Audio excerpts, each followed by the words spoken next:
अरे उस बूढ़े बाप से पूछिए जिसके कंधे पर जवान बेटा के जनाजा जा रहा था, उस बेटे उस बाप को उनके दिल पर क्या गुजरती होगी। आप उस भाई से पूछिए जिसके सामने उसकी बहन की इज्जत असमत लूटी गई, उस भाई के दिल पर क्या गुजरती होगी। अरे मेरे बुजुर्गों दोस्तों, उन जालिमों ने यहीं तक नहीं किया, बल्कि हमारी माँ बहन जो हामिला थी, जिनके पेट में मासूम बच्चे पल रहे थे, इन जालिमों ने चाकू से चाक कर उनके पेट में पल रहे मासूम बच्चों को नेज़े की नोक पर निकालकर आग के हवाले करने का काम किया था। उस वक्त ये कांग्रेस हुकूमत अगर इन गुजरात के कातिलों और दंगाइयों को सजा देती तो आज ये नरेंद्र मोदी और अमित शाह पूरे हिंदुस्तान पर जुल्म नहीं कर रहा होता। मेरे मुसलमान नमाज की हालत में होता है, तब ये सरकार के पुलिस वाले गुंडे हमें मारकर नमाज की हालत से भगाने का काम करते। सेकुलरिज्म के नाम पर, फासिस्ट ताकतों को रोकने के नाम पर, सरकार बनाने के नाम पर जिन लोगों को कामयाब करते हुए आए हैं, ये तमाम लोग खामोशी से बैठकर हमारे मरने और कटने का तमाशा देखते। 50,000 से ज्यादा फिरका वाराना फसादात सिर्फ कांग्रेस के दौरे इख्तिदार में हुआ। बाबरी मस्जिद में ताले कांग्रेस के वक्त में लगाए गए, बाबरी मस्जिद के अंदर मूर्ति कांग्रेस के वक्त में रखी गई। टाडा और कोटा जैसे काले कानून कांग्रेस के ही दौरे इख्तिदार में लाया गया था, जिस वजह से हमारे सैकड़ों मुसलमान, बेकसूर नौजवान मुसलमान जेलों की सलाखों के पीछे जिनको भेजा गया था। सबसे पहला डिटेंशन सेंटर बनाने वाले का नाम कांग्रेस है। आसाम में सबसे पहला डिटेंशन सेंटर बना। हमारा कसूर क्या था, हमारी गलती क्या थी, कब हमने कांग्रेस को वोट नहीं दिया, कब हमने गठबंधन को वोट नहीं दिया। ये सदमा, ये गम मौलाना को ऐसा लगा कि मौलाना मरहूम कुछ दिनों के बाद इस दुनिया से रुखसत हो गए। मरने से चंद रोज पहले उन्होंने एक वीडियो बनाया और वीडियो बनाकर उन लोगों को उन्होंने कहा,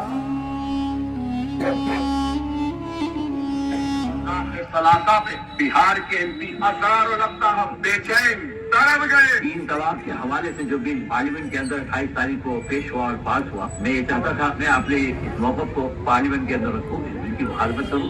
मैंने इसके लिए अपनी पार्टी से बहुत गुजारिश की और कहा इस बिल पर बोलने का मौका दिया जाए, मगर मुझे अफसोस के साथ कहना पड़ रहा है कि मेरे बहुत इसरार के बावजूद उन्होंने मुझको बोलने का मौका नहीं दिया। क्योंकि ये देश संविधान से चलता है, किसी के आदेश और निर्देश से नहीं चलता। जब आपका संविधान इस चीज की इजाजत देता है कि शहर के चांदनी चौक पर 15-15 दिन तक दशहरा के मौके से, छठ के मौके से, दीपावली के मौके से आप रोड को जाम करके दुकान लगा सकते हैं, तो हमें भी इजाजत है कि हम रमजान के दिन में ये बेचारे गरीब लोग बड़ी मुश्किल से मेहनत और मजदूरी करके 2 वक्त की रोटी अपने बच्चों के लिए कमाते हैं, और आपने आकर इनके दुकानों को तोड़ दिया। आप मुझ पर 107 लगाओ, मुझे जेल भेजो, लेकिन मैं जब तक यहाँ पर रहूंगा एक दुकान, एक गरीब के दुकान को उजड़ने नहीं दूंगा। उन तमाम तर पदाधिकारियों को खदेड़ कर भगाने वाले का नाम राशिद अनवर। जरूरत मुझे नहीं है, मैं ये चाहता हूँ कि जब राशिद अनवर इस दुनिया से रुखसत हो तो अररिया के एक इंसान की आंखों में आंसू रहे और ये सोचे कि राशिद अनवर एक नेता नहीं बल्कि एक बेटा था जो इस कौम के लिए, इस इलाके के लिए बड़ा हमदर्दी रखता था। सल्ले अला रसूलिहिल करीम, अम्मा बाद, औज़ु बिल्लाहि मिनश शैतानिर रजीम, बिस्मिल्लाहिर रहमानिर रहीम। आज आपके इस पेक्टोला हाट में ऑल इंडिया मजलिस इत्तेहादुल मुस्लिमीन के जनसंवाद कार्यक्रम में रूह रवां, इसमें जान डालने वाले, मेहनत और मशक्क़त कई दिनों से कर रहे थे, जिन्होंने अपने माल को लगाया, वक्त को लगाया, उस अजीम शख्सियत का नाम भाई जनाब मौलाना सुलेमान साहब है। मैं उनका शुक्रिया अदा करता हूँ। साथ ही मैं अबूजर भाई पिंटू साहब, जमील भाई संदलपुर, मुश्ताक शेखा संदलपुर, फैयाज भाई संदलपुर, समीम भाई संदलपुर और जितने भी लोग यहाँ पर हाजिर हैं, आप तमाम का मैं शुक्रिया अदा करता हूँ। मेरे बुजुर्गों, दोस्तों, नौजवान साथियों, आज हम तमाम लोग यहाँ मजलिस इत्तेहादुल मुस्लिमीन के पैगाम को सुनने के लिए जमा हुए हैं। आने में थोड़ी सी देरी हुई, उसके लिए आप तमाम लोगों का से हम माजरत चाहते हैं। आप अपने अंदर सियासी शऊर पैदा करिए। आज ये मुसलमान सियासत से बिल्कुल गाफिल है। अरे सियासत तो हमारे नबी की सुन्नत है हमारे नबियों ने खिलाफत की, लेकिन आज हम सियासत से एकदम परहेज करते हैं। मेरे बुजुर्गों, दोस्तों, नौजवान साथियों, आप अपने अंदर अगर सियासी शऊर पैदा नहीं करिएगा, सियासी बेदारी अपने अंदर नहीं लाइएगा, तो यकीन मानिए आपके बच्चे पंज वक्ते के साथ साथ तहज्जुद गुजार ही क्यों ना हो जाए, लेकिन आपके पंज वक्तों पर पाबंदी लगा दी जाएगी। आज देखिए पूरे हिंदुस्तान में जब मुसलमान नमाज की हालत में होता है, तब ये सरकार के पुलिस वाले गुंडे हमें मारकर नमाज की हालत से भगाने का काम करते हैं।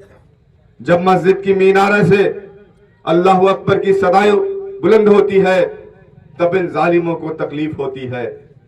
आज हम तमाम लोग सेकुलरिज्म के नाम पर, फासिस्ट ताकतों को रोकने के नाम पर, सरकार बनाने के नाम पर जिन लोगों को कामयाब करते हुए आए हैं, ये तमाम लोग खामोशी से बैठकर हमारे मरने और कटने का तमाशा देखती है। मेरे बुजुर्गों, दोस्तों, आजादी को 79 साल हो गए। इस 79 साल के जंग आजादी के बाद से, हिंदुस्तान के आजाद होने के बाद से, हम और हमारे बुजुर्गों ने सिर्फ और सिर्फ कांग्रेस को वोट देने का काम किया है। हमने कभी बीजेपी को वोट नहीं दिया, हमने सिर्फ कांग्रेस के गठबंधन को वोट दिया। क्यों वोट दिया? इसलिए वोट दिया कि कांग्रेस की हुकूमत आएगी, गठबंधन की हुकूमत आएगी तो हिंदुस्तान में बसने वाला मुसलमान महफूज रहेगा, हमारी इबादत गाहें महफूज रहेगी, हमारा शरीयत महफूज रहेगा। लेकिन मेरे बुजुर्गों, दोस्तों, मैं आपको बताता हूं, इस मुल्क में 50,000 से ज्यादा फिरका वाराना फसादात सिर्फ कांग्रेस के दौर इख्तिदार में हुआ। बाबरी मस्जिद में ताले कांग्रेस के वक्त में लगाए गए, बाबरी मस्जिद के अंदर मूर्ति कांग्रेस के वक्त में रखी गई। और इन जालिमों ने यही तक नहीं किया कि आप लोग जानते होंगे कि टाडा और पोटा जैसे काले कानून कांग्रेस के ही दौर इख्तिदार में लाया गया था, जिस वजह से हमारे सैकड़ों मुसलमान, बेकसूर नौजवान मुसलमान जेलों की सलाखों के पीछे जिनको भेजा गया था। सन 1976 में एनआरसी लाने वाले का नाम कांग्रेस है, जिन्होंने आसाम में सबसे पहले एनआरसी लाया, राजीव गांधी की हुकूमत थी। सबसे पहला डिटेंशन सेंटर बनाने वाले का नाम कांग्रेस है, आसाम में सबसे पहला डिटेंशन सेंटर बना। हमारा कसूर क्या था, हमारी गलती क्या थी? कब हमने कांग्रेस को वोट नहीं दिया, कब हमने गठबंधन को वोट नहीं दिया? मेरे बुजुर्गों, दोस्तों, वक्त जब आता है इलेक्शन का, तो हमारे दरमियान कुछ चुनिंदा लोगों को भेजा जाता है और कहता है बीजेपी को हराना है, कांग्रेस को जिताना है, बीजेपी को हराना है, महागठबंधन को जिताना है। अरे महागठबंधन को जिताने की ठेकेदारी या बीजेपी को हराने की ठेकेदारी क्या सिर्फ मुसलमानों ने ले रखी है? लेकिन उसके बावजूद भी हम तमाम लोग फासिस्ट ताकतों को रोकने के नाम पर कांग्रेस को वोट देते हुए तो आए हैं, लेकिन मिला क्या आज तक हमको? हम आपसे पूछते हैं कि जब 3 तलाक का मामला था, जब हमारे शरीयत पर हमला हो रहा था, उस वक्त एक बाप, चाहे वो अमीर हो या गरीब हो, वो बेहतर समझ सकता है कि अपने बच्चों की शादी में उसे कितने इंतजाम करने पड़ते हैं। लेकिन मैं कुर्बान जाऊं जनाब बैरिस्टर असदुद्दीन ओवैसी साहब पर, जिन्होंने अपनी बेटी की शादी की फिक्र नहीं की, बल्कि हमारे आपके शरीयत की हिफाजत के लिए उन जालिमों से तने तना लड़ते रहे। जब वो बाहर आए तो मीडिया वालों ने उनसे पूछा, तो ओवैसी साहब के आंखों में आंसू आ गए और उन्होंने कहा कि मैं कभी दाएं देख रहा था, कभी बाएं देख रहा था। उस वक्त सांसद में, मेंबर ऑफ पार्लियामेंट में कई मेंबर मौजूद थे, अगर काश कोई एक खड़ा होता मेरे पीछे तो मुझे और भी तवानाई मिलती, और भी ताकत मिलती, लेकिन अफसोस कोई खड़ा नहीं हुआ। उसी वक्त कांग्रेस के एक सांसद, एक आलिम दीन जनाब मौलाना असदुल हक कासमी साहब थे, जो कांग्रेस के एमपी थे किशनगंज से। जब लोगों ने उनसे पूछा कि मौलाना आप ये बताइए कि जब बीजेपी हुकूमत के जरिए हमारे शरीयत पर हमला हो रहा था, तो उस वक्त आप पार्लियामेंट में नहीं थे, तो आप कहां थे? मौलाना ने कहा कि मैं ट्रैफिक में फंस गया था, जाम में फंस गया था। मौलाना अल्लाह वाले थे, उन्होंने अपने दिल में ये सोचा कि मैं लोगों को कुछ तो कह दिया, लेकिन कल जब मैं बारगाहे इलाही में जाऊंगा तो अपने रब को क्या मुंह दिखाऊंगा? मेरे अंदर वो सलाहियत भी थी कि मैं अपने शरीयत की हिफाजत के लिए लड़ सकता था, बोल सकता था, और अल्लाह तबारक व ताला ने उस जगह पर भी बिठाया था मुझे जहां से मैं अपने शरीयत की हिफाजत कर सकता था। लेकिन अफसोस, मैं ना कुछ कर पाया, ना मैं बोल पाया। ये सदमा, ये गम मौलाना को ऐसा लगा कि मौलाना मरहूम कुछ दिनों के बाद इस दुनिया से रुखसत हो गए। मरने से चंद रोज पहले उन्होंने एक वीडियो बनाया और वीडियो बनाकर उन लोगों को उन्होंने कहा सलासा में बिहार के एमपी हजारों लगता हम बेचैन तड़प गए। 3 तलाक के हवाले से जो बिल पार्लियामेंट के अंदर 28 तारीख को पेश हुआ और पास हुआ, मैं ये चाहता था मैं अपने इस मौक़िफ़ को पार्लियामेंट के अंदर रखूं, इस बिल की मुखालफत करूं। मैंने इसके लिए अपनी पार्टी से बहुत गुजारिश की और कहा इस बिल पर बोलने का मौका दिया जाए, मगर मुझे अफसोस के साथ कहना पड़ रहा है कि मेरे बहुत इसरार के बाद भी उन्होंने मुझको बोलने का मौका नहीं दिया। ये कांग्रेस की हकीकत है, ये मैं नहीं कह रहा हूं, ये आलिम दीन कांग्रेस के एमपी कह रहे हैं, जिन्होंने मौत से चंद रोज पहले एक बयान देकर कहा कि लोगों में बोलना चाहता था अपने शरीयत की हिफाजत के लिए, मैं लड़ना चाहता था 3 तलाक बिल के खिलाफ, मैं इसकी मुखालफत करना चाहता था, लेकिन हमारे पार्टी के बड़े नेताओं ने मुझे बोलने की इजाजत नहीं दी। यही वो कांग्रेस की हकीकत है। मेरे बुजुर्गों, दोस्तों, एक तरफ सिक्के का ये 2 पहलू है, एक तरफ बीजेपी है तो दूसरी तरफ कांग्रेस है। अरे बीजेपी तो हमारे सीने पर वार करती है, लेकिन कांग्रेस हमें एतमाद में लेती है, फिर हमारे सर को सहलाती है, उसके बाद पीठ में खंजर घोंपने का काम करती है। आपको 2002 का मंजर याद होगा, गुजरात का वो दंगा याद होगा कि गुजरात में किस तरीके से इन जालिमों ने, अमित शाह नरेंद्र मोदी की हुकूमत थी गुजरात में, किस तरीके से उन जालिमों ने हमारे घर को आग लगाया, हमारी इबादत गाहों को जलाया, हमारे कल और कारखानों को उजाड़ा। इन जालिमों ने यहीं तक नहीं किया, अरे उस बूढ़े बाप से पूछिए जिसके कंधे पर जवान बेटा के जनाजा जा रहा था, उस बेटे उस बाप को के दिल पर क्या गुजरती होगी। आप उस भाई से पूछिए जिसके सामने उसकी बहन की इज्जत और असमत लूटी गई, उस भाई के दिल पर क्या गुजरती होगी। अरे मेरे बुजुर्गों, दोस्तों, उन जालिमों ने यहीं तक नहीं किया, बल्कि हमारी माँ बहन जो हामिला थी, जिनके पेट में मासूम बच्चे पल रहे थे, इन जालिमों ने चाकू से चाक कर उनके पेट में पल रहे मासूम बच्चों को नेज़े की नोक पर निकालकर आग के हवाले करने का काम किया था। उस वक्त ये कांग्रेस हुकूमत अगर इन गुजरात के कातिलों और दंगाइयों को सजा देती तो आज ये नरेंद्र मोदी और अमित शाह पूरे हिंदुस्तान पर जुल्म नहीं कर रहा होता। मेरे बुजुर्गों, दोस्तों, बीजेपी को मजबूत करने वाले का नाम कांग्रेस है। इसलिए मैं आप तमाम लोगों से कहता हूं कि आप तमाम लोग सरकार बनाने की लड़ाई अब तक लड़े हैं, फायदा कुछ नहीं हुआ। सरकार चाहे बीजेपी की बने, सरकार चाहे कांग्रेस की बने, लेकिन मरने और कटने की बारी जब आती है तो इन जालिमों को चेहरा सिर्फ मुसलमानों का दिखता है और ये तमाम तर लोग बैठकर हमारे मरने और कटने का तमाशा देखते हैं। इसीलिए मैं आप लोगों से कहता हूं कि इस बार सरकार बनाने की लड़ाई मत लड़िए, सरकार जिनकी बनती है बनने दीजिए, बल्कि उस आवाज को मजबूत करने के नाम पर वोट करिएगा, उस आवाज को मजबूत करने के नाम पर जिताइएगा जो आवाज उन जालिमों के आंख में आंख डालकर आपके और हमारे शरीयत की हिफाजत के लिए उठती है। जब कहीं पर हमारी बहन और बेटी स्कूल और कॉलेजेस जाते हैं, उनके हिजाब और नकाब को इन जालिमों के जरिया उनके हिजाब और नकाब को नोचा जाता है तो बोलते हैं असदुद्दीन ओवैसी। हमारे इबादत गाहों पर, हमारे खानकाहों पर, हमारे मदरसों और मस्जिदों पर अगर इन जालिमों की निगाहें उड़ती है तो बोलते हैं असदुद्दीन ओवैसी। इसी तरीके से पूरे हिंदुस्तान में दाढ़ी और टोपी के नाम पर, गाय और गोश्त के नाम पर हजारों मुसलमानों का खून कर दिया गया, कोई नहीं बोला। बोलने वाले का नाम जनाब बैरिस्टर असदुद्दीन ओवैसी है। इसलिए मैं आप तमाम लोगों से कहता हूं कि इस बार सरकार बनाने की लड़ाई मत लड़िए, बल्कि उस आवाज को मजबूत करने के नाम पर वोट करिएगा, उस आवाज को मजबूत बनाइएगा। इंशाअल्लाह ताला हम जब कामयाब होंगे तो पूरे हिंदुस्तान का मुसलमान महफूज रहेगा, हमारी इबादत गाहें भी महफूज रहेगी। चुनाव का वक्त करीब है, बहुत सारे लोग मुसलमानी चेहरा लेकर आपके चौक चौराहों पर आते होंगे, जो कहते हैं कि हम आपके रिश्तेदार हैं, हम आपके जाति और बिरादरी से हैं, आप मुझे वोट करिए। उन नेताओं से आप पूछिएगा कि नेताजी, जब एनआरसी आया था पूरे हिंदुस्तान के लोग सड़कों पर मुखालफत कर रहे थे, उस वक्त नेताजी आप कहीं नहीं दिखे। राशिद अनवर सिर्फ बिहार अररिया ही में नहीं, बल्कि बिहार के किसी खित्ते से अगर मुझे बुलाया गया मैं अपने जान और माल और वक्त को लगाकर उस जगह पर पहुंचा।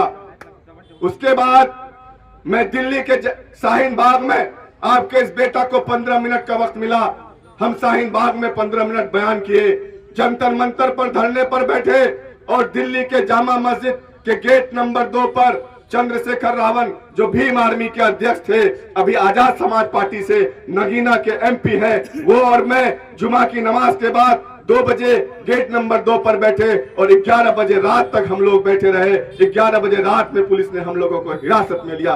एक भी नेता का नाम बताइए अररिया में जो अभी आपके दरमियान में घूम रहे हैं। एनआरसी में आपने कहीं नहीं देखा होगा। 3 तलाक का मुद्दा आया, सब अपने घरों में खामोशी से बैठकर थे। 2017 में सैलाब आया, सब लोग अपने घरों में बैठकर हमारे मरने का तमाशा देख रहे थे। वक्त का मामला आया, तब भी ये नेताजी नहीं दिखे, लेकिन अब घूम रहे इलाकों में, क्योंकि इलेक्शन का वक्त आ चुका है। अब जब आपको ये नेताजी कहेंगे तो आप ये कहिएगा, नेताजी इतने सारे मुद्दे पर आप कहीं मुझे नहीं दिखे, तो अब हम भी आपको नहीं पहचानते हैं। मैं आपको बता दूं कि अभी हमारे ही कुछ लोग, नाम के आगे मोहम्मद है, ये लोग घूम रहे हैं इलाकों में, तीर के निशान को लेकर घूम रहे हैं। मैं तो कहता हूं शर्म से डूब जाना चाहिए कि किस तरीके से हम मुसलमानों के इलाकों में और बस्तियों में जा रहे हैं। मेरे बुजुर्गों, दोस्तों, ये नीतीश कुमार का तीर नहीं, बन के नरेंद्र मोदी की वो तलवार है।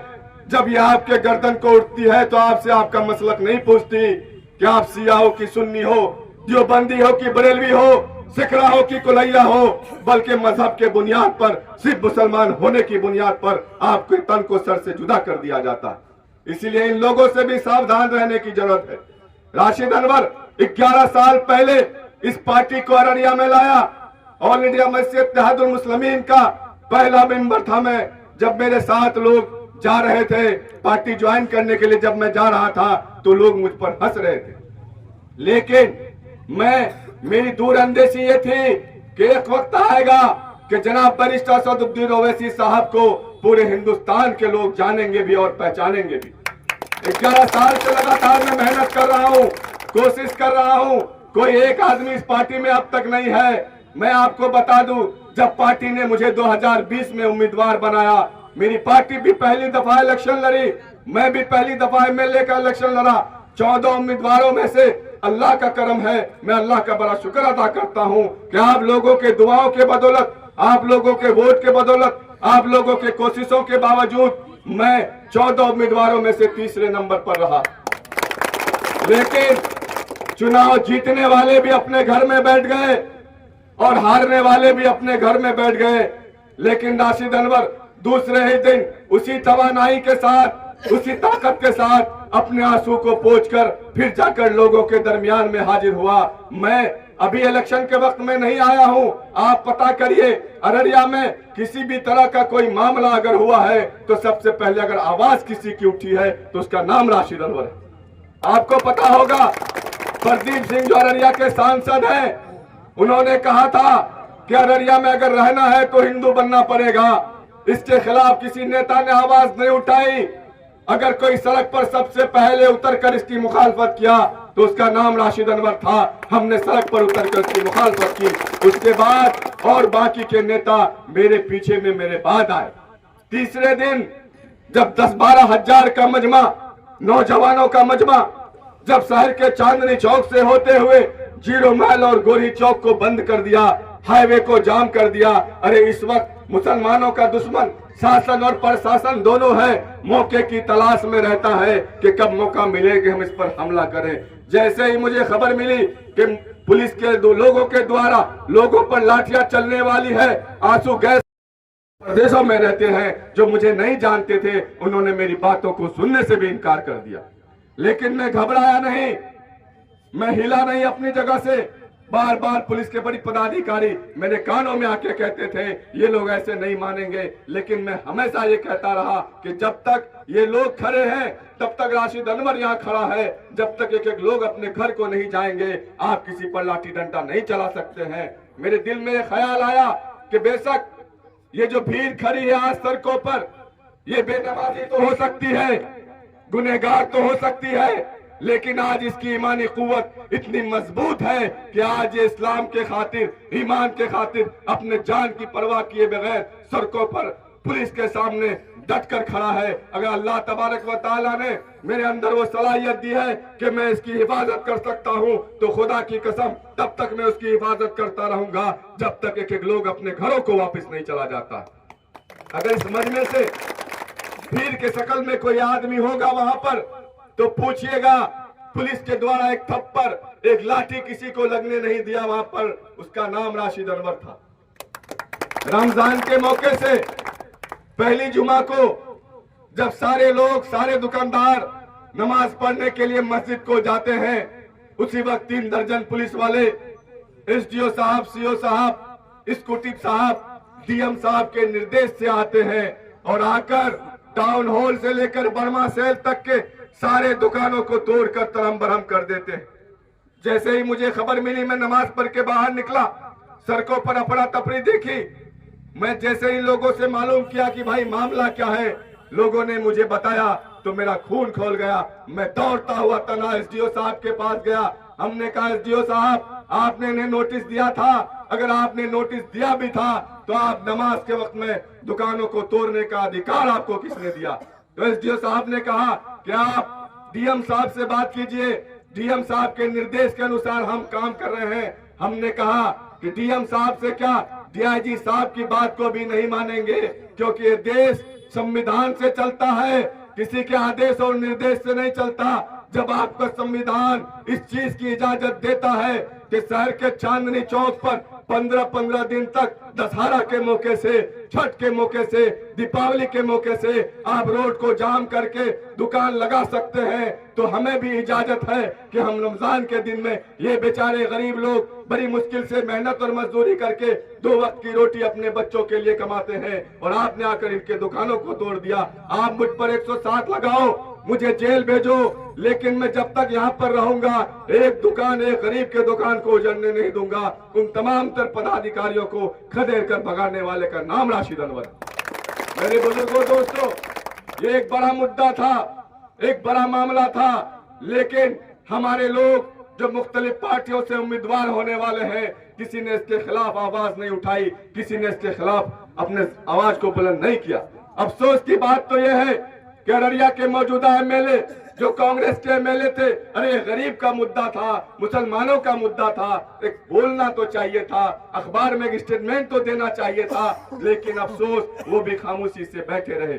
उल्टा ही चंद नेता जाते हैं, एसपी साहब से मिलते हैं और कहते हैं कि राशिद अनवर पर केस करिए, सरकारी काम में बाधा डालने के आरोप में उसे जेल में भेजिए। अरे मैं किसी से डरने और घबराने वाला नहीं हूँ, मैं सियासत में इसलिए आया हूँ कि मैं कौम की खिदमत कर सकूं। जेल तो नबी की सुन्नत है। अरे अगर मुझे जेल भी हो जाए, फांसी भी हो जाए, मैं अपने जान की परवाह नहीं करता हूं। मैं आप लोगों से कहता हूं कि अभी इलेक्शन के वक्त में बहुत सारे बड़े बड़े लोग आएंगे जो पेशेवर नेता हैं, जिनको पता है कि लूटना कहां से है और जमा कहां करना है। राशिद अनवर के खानदान में कोई दूर दराज तक सियासत में नहीं है। मैं बड़ी मेहनत और मशक्कत से मेहनत करता हूं। खुदा की कसम, हमने एक लुकमा हराम का आज तक अपने गले के अंदर उतरने नहीं दिया। मौत का क्या भरोसा है, कब मौत आ जाए कहना मुश्किल है। मैं 2 वक्त की रोटी बहुत मेहनत से कमाता हूँ, उसी से अपने घर और बच्चों की परवरिश करता हूँ और जरूरतमंद लोगों की मदद भी करता हूँ। मेरा सियासत में आने का मकसद माल और असबाब नहीं है, नाम और नमूद नहीं है, बल्कि सियासत में आने का मकसद है कि जब तक अच्छे लोग सियासत में नहीं आएंगे, नौजवान सियासत में नहीं आएगा, तो यकीन मानिए कौम का और इलाके का भला कभी नहीं हो सकता है। मैं एक वादा आपसे करता हूं, मैं एक बात आपसे कहता हूं कि मैं सियासत में आने का मकसद सिर्फ खिदमत खल्क है और दूसरा कुछ नहीं है। अरे मैं माल का जखीरा भी अगर जमा कर लूंगा, मौत तो सबको आनी है। मुझे नहीं खबर, मुझे नहीं पता कि मेरी मौत कब होगी। जब मैं दुनिया से जाऊंगा तो खाली हाथ ही मुझे जाना पड़ेगा। अगर कुछ मेरे साथ जाएगा तो मेरा अमाल मेरे साथ जाएगा। इसीलिए माल और दौलत की जरूरत मुझे नहीं है। मैं ये चाहता हूँ कि जब राशिद अनवर इस दुनिया से रुखसत हो तो अररिया के एक एक इंसान की आंखों में आंसू रहे और ये सोचे कि राशिद अनवर एक नेता नहीं बल्कि एक बेटा था जो इस कौम के लिए, इस इलाके के लिए बड़ा हमदर्दी। ये नाम बनाकर मैं जाना चाहता हूं। मैं आपसे वादा करता हूं कि आप तमाम नेताओं को एक जगह पर खड़ा करिए और देखिए, अभी वक्त है 1.5-2 महीना, आप नेताओं को खड़ा करके देखिए सलाहियत में सबसे अफजल कौन है। आप खड़ा करके ये देखिए तालीम में सबसे अफजल कौन है। आप खड़ा करके देखिए इखलाक में सबसे अफजल कौन है। आप चुनकर तब वोट करिएगा। अगर राशिद अनवर 20 से 19 होगा तो आप मुझे वोट मत करिएगा। मैं आपसे बस 3 वादे करना चाहता हूं कि अगर आप लोगों की दुआओं से, आप लोगों के साथ से, आप लोगों की मेहनत और कोशिशों से राशिद अनवर अगर कामयाब होता है, तो जब राशिद अनवर आपके इलाके से जीतकर बिहार के असेंबली में जाएगा, तो बिहार के असेंबली में सिर्फ अररिया ही के लिए नहीं बल्कि पूरे बिहार में अगर कहीं पर किसी मुसलमान पर, किसी दलित पर, किसी मजलूम पर अगर उन जालिमों की निगाहें उठेंगी, अगर हमारी इबादत गाहों पर, हमारे शरीयत पर, हमारे मस्जिद और मदरसों पर उन जालिमों की निगाहें उठेंगी, अगर हमारी माँ और बहन के हिजाब और निकाब को नोचे और छीने जाएंगे, अगर पूरे बिहार में हमारे बुजुर्गों को दाढ़ी और टोपी के नाम पर मारा जाएगा, पूरे बिहार में हमारे नौजवानों को गाय और गोश्त के नाम पर काटा जाएगा, तो खुदा की कसम उस जगह पर सबसे पहले अगर किसी की आवाज उठेगी तो राशिद अनवर की उठेगी। मैं आपसे वादा करता हूं, मैं आपसे 3 वादे करता हूं। मैं ये नहीं कहता हूं कि मैं आपको खाना खिलाऊंगा, मैं ये नहीं कहता हूं कि मैं आपको कपड़ा दूंगा। मैं बस ये वादा करता हूं कि आप देखिए अररिया के सदर अस्पताल में जाइए, आप देखिए सदर अस्पताल की हालत कितनी बद से बदतर है। आप जब जाएंगे तो मवेशियों जैसा सलूक इंसानों के साथ किया जाता है। हर मरीज की बस 2 ही दवा देकर भेज दी जाती है। पेट में दर्द है तो भी 2 दवा, सर में दर्द है तो भी 2 दवा, पेट खराब हो गया तो भी 2 दवा, बाकी दवाई आप बाहर से खरीद लीजिए, ऐसा डॉक्टरों के जरिए बोला जाता है। अरे अमीर लोग तो बेचारे अपने घर के लोगों का इलाज प्राइवेट अस्पतालों में करा लेते हैं, लेकिन ये बेचारे गरीब जो 2 वक्त की रोटी मेहनत और मुशक्कत से कमाते हैं, इनका तो आखिरी सहारा सरकारी अस्पताल ही होता है। जब ये सरकारी अस्पताल को जाते हैं, इलाज ना होने की वजह से, सही वक्त पर दवा ना मिलने की वजह से उस बेचारे के घर वालों की मौत हो जाती है और वो बेबसी और बेकसी का रोना रोते। मैं आपसे वादा करता हूं कि जब राशिद अनवर अररिया का एमएलए बनेगा तो सरकार के द्वारा दी गई सारी सुविधाएं आपको मुहैया कराई जाएगी। आपके हॉस्पिटल में डॉक्टर भी 24 घंटा उपलब्ध होगा और सरकार के तरफ से जितनी सहूलतें, जितनी दवाइयां आती है, ये तमाम तरह आपको मुहैया कराई जाएगी। मैं पूछता हूं अररिया के एमपी और एमएलए से कि करोड़ रुपए का फंड हर महीने सरकारी अस्पताल को आता है, गरीब के इलाज के नाम पर वो पैसा जाता कहां है? वो जाता है उन भ्रष्ट पदाधिकारियों के पॉकेट में, ये जाता है उन नेताओं के पॉकेट में। अरे ये नेता लोग तो हमारे इलाज का पैसा खा लेते हैं, तो हमारा भला कहां सोचेंगे? जबकि एक एमएलए, एक एमपी को ये अधिकार है कि रात के 2 बजे वो अस्पताल में जाकर देखे कि अस्पताल में डॉक्टर कुर्सी पर बैठकर पेशेंट देख रहा है या फिर अपने बगल के कमरे में आराम फरमा रहा है। अस्पताल में जाकर देखे कि हमारे लोगों का इलाज हो रहा है या फिर नहीं हो रहा है। लेकिन आपने आज तक नहीं देखा होगा कि रात के 2 बजे अररिया का एमएलए या अररिया का एमपी सरकारी अस्पताल में जाकर उसके हालात को देखता होगा। क्यों देखेगा मेरे भाई, क्यों बोलेगा मेरे भाई? जब वो हमारे इलाज का पैसा खा रहा है तो उसके लिए आवाज कहां से उठाएगा? मैं आपको यकीन दिलाता हूं कि मैं स्वास्थ्य के मामले में बेहतर से बेहतर सुविधाएं दिलाने की कोशिश करूंगा। दूसरी बात, मैं करप्शन को खत्म करूंगा, 100% खत्म करने का काम करूंगा। आप ब्लॉक में जाइए, बिना पैसा दिए आपका काम नहीं होता। आप सीओ के पास जाइए, बिना पैसा दिए आपका काम नहीं होता। एक कर्मचारी के पास अगर आप जमीन की मोटेशन कराने जाते हैं तो एक कर्मचारी के 5-5 दलाल रहते हैं जो आपसे पैसे का डिमांड करते हैं।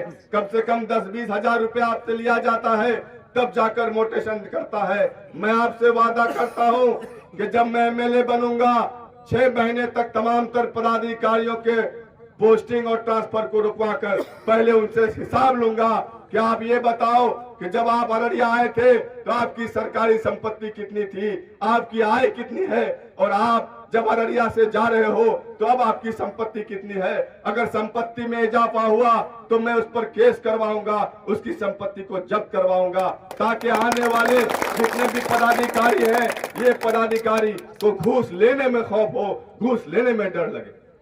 आप देखिए, इस मिसाल के तौर पर मैं कहता हूं कि इस गांव में अगर दो भाई है, एक भाई बेचारा माली एतबार से बहुत मजबूत है, सेहत के एतबार से भी बहुत मजबूत है, बाल बच्चे भी 8-10 हैं, और दूसरा बेचारा गरीब भाई है जो सेहत के एतबार से भी कमजोर है, लाठी के एतबार से भी कमजोर है, दौलत के भी एतबार से कमजोर है।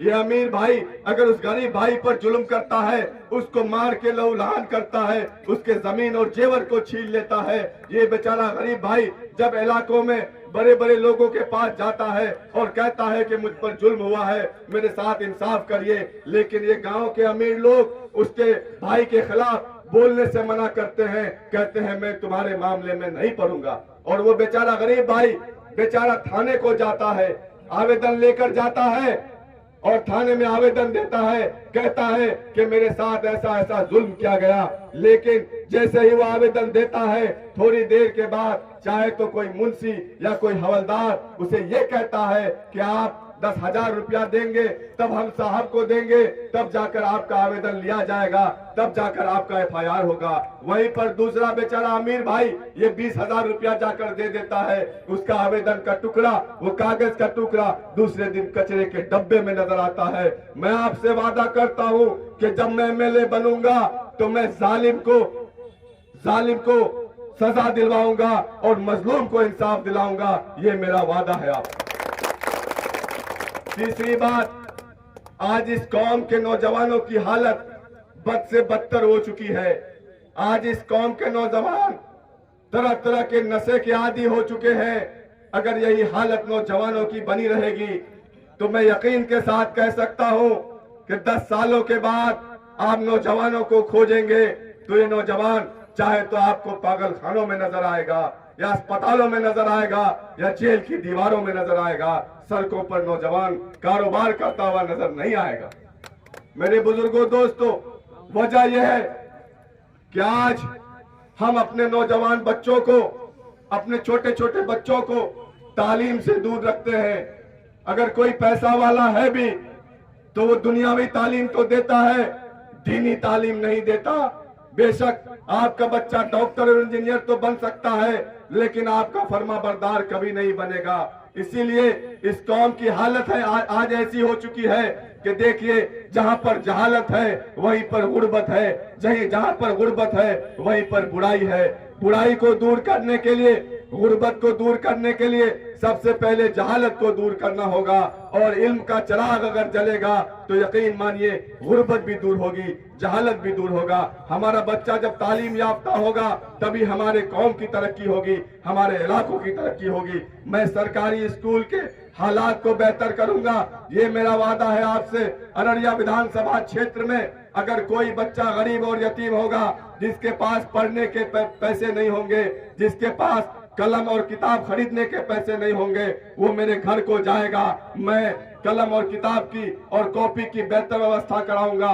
जो भी लोग मेरे घर को जाएगा मैं उसे कलम और किताब खरीद कर देने का वादा करता हूं आप तमाम लोगों को। मैं आपके बच्चों को तालीम हासिल करने के लिए आप तमाम के पैर पकड़ कर कहूंगा कि आप अपने बच्चों को तालीम दो।